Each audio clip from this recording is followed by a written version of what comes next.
Hi guys, welcome back to my channel. Today, as you may have seen in the title, we are testing the Estée Lauder Double Wear Foundation. Now, I do have a sample pot. I do not have the full size.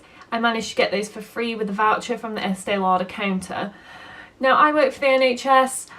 Unless I really like a foundation, I can't afford to spend that much money on a foundation, as the Double Wear foundation is £33.50 for 1 fluid ounce. It's one of the more higher end foundations I have tested.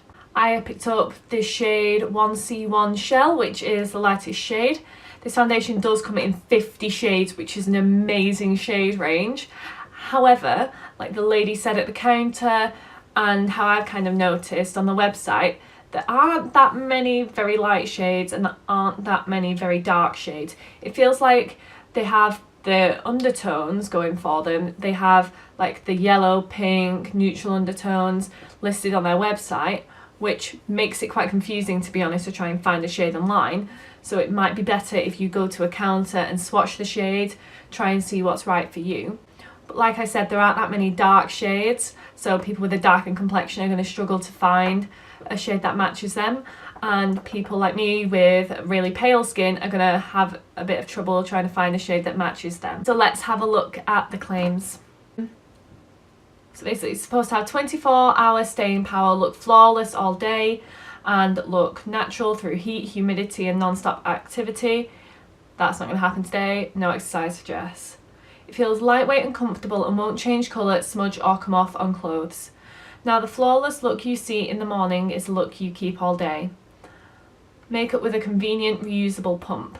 Now this is good. I feel like the pump is a newer thing. The older reviews I saw on this foundation kind of stated that it didn't come with a pump, that you kind of needed to buy your own pump, which if you're paying 33 quid for a foundation, I feel like it should come with a pump. It also claims to have a natural semi-matte finish. So it's supposed to be medium buildable coverage with SPF 10. So if you like this video, then please give it a thumbs up, and if you want to see more of my videos, then subscribe to my channel and press the notification bell and you'll be notified every time I upload. So if you want to see how this foundation wears on my dry skin throughout the day, then keep watching. Morning guys, if I look different in this section, that's because when I came to edit this back, the entirety of the application process had been deleted. It's fairly liquidy and I'm hoping it's going to be a shade match. So as always, we're going to go in on one side of my face with the e.l.f. Ultimate Blending Brush, and on the other we're going to go in with the Real Technique sponge. So I am just stippling the foundation in to try and get the best coverage from it. I would say on that cheek now it was kind of sitting at low medium coverage. It has a kind of semi-matte finish, which I think is kind of true to the description. It feels very lightweight, which is nice, and it seems to be looking very kind of natural and skin-like. Shade wise, this is a touch on the dark side, maybe half a shade to a shade too dark for me. However, it doesn't look too bad. The undertone is correct. It's very neutrally undertoned. It looks really nice. It's not attached itself to any of my dry patches, which I really like, but it's not covering absolutely everything. So we're going to see what it does with the sponge. I have quite a lot of redness and breakouts today, but I would say it's kind of a bit more high medium coverage actually with the sponge, which is odd as the sponge normally soaks up quite a bit of product, but then I do feel like there's more product on that side of my face. It looks like a really nice semi-matte finish. I think I definitely kind of prefer the side with the sponge. It looks a bit more smoother and more natural. You can kind of see it on the brush side settling into my pores a touch more, just around here. Not that I have massive pores, but it's just a touch more obvious. It does, however, seem to be settling into my lines a touch, which I'm not so keen on. I'm going to pop a bit more on this side, I think, and see if we can get this cheek up to a bit more of a kind of high medium coverage. it's one of those things often, I am also guilty of it, you can pop like another full layer on. However, you don't always need it. Sometimes it's worth just putting it on the areas that you need more coverage. That way, if you have, for example, certain areas that look cakey far easier than others, like around my mouth tends to look fairly cakey if it's going to. So you're much better off just putting more foundation on the areas that you want covered. And this has easily built to kind of high, medium coverage, low full.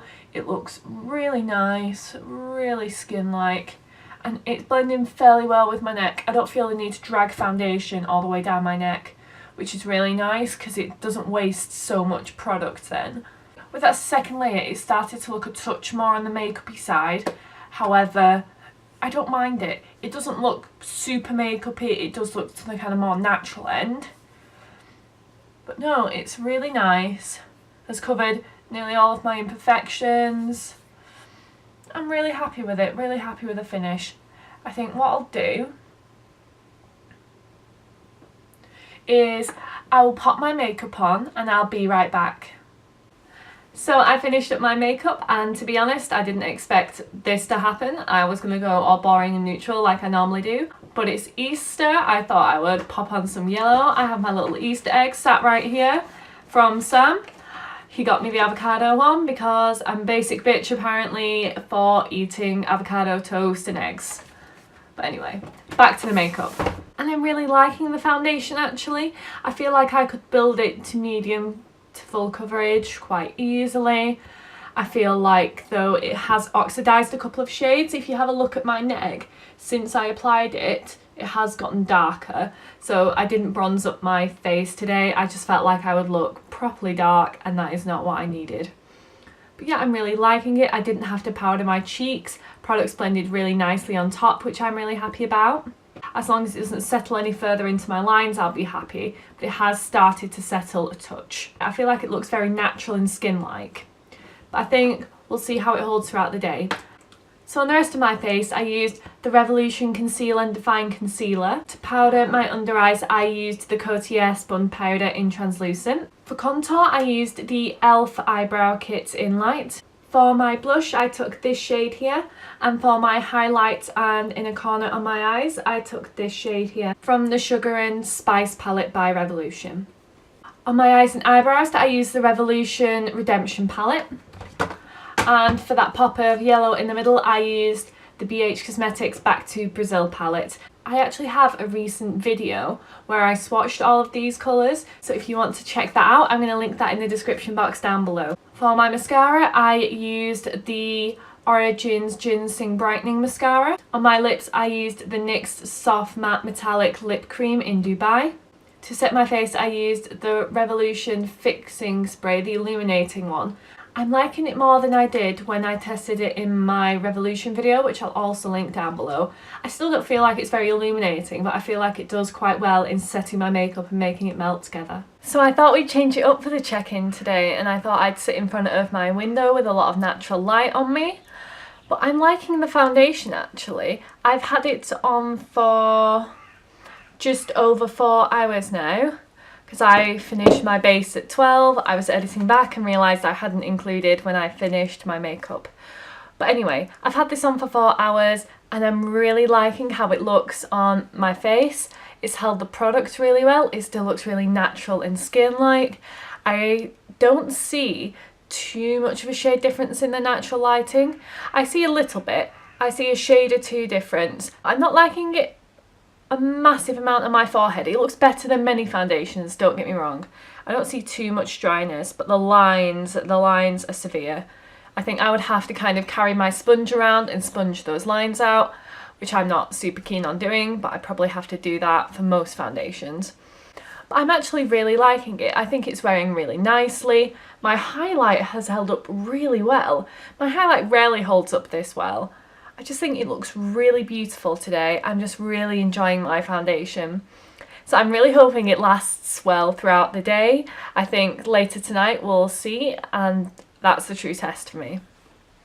Hi guys, welcome back. So it's about 8:30 now. So I've had the foundation on for 8.5 hours and I'm liking it. I'm really liking it. I went into the bathroom and it looked a touch cakey. You can kind of see where I've eaten and my lipstick's come off. All the additional bits of makeup that I have on you will see in an upcoming video, so I'm not going to ruin that for you. But my forehead's looked really nice. Like, I kind of, once the foundation had set a little bit more, after like a good 10-15 minutes, I did smooth out those lines and they haven't gotten worse throughout the day, which I'm really pleased about. And I have been talking for quite a lot of the day. It's not settling into my smile lines either. It looks so good on my face. I might buy a full bottle. I think it has oxidised a shade or two, so to bear that in mind. However, it doesn't look odd on me. It hasn't oxidised to the point where I think it looks too dark. I would wear this out. I think I'm probably going to give it a longer test tomorrow at work, and we'll see how it holds up for that. But for 8.5 hours, this is really good. There's a touch of the dryness on my forehead, but nowhere near the dryness that I normally see. Nowhere near. I would highly recommend this for people with dry skin. So if you liked this review, then please give it a thumbs up, and you can subscribe to my channel if you want to kind of check out all of my other videos. If you press that notification bell, you'll be notified every time I upload. So thank you very much for watching.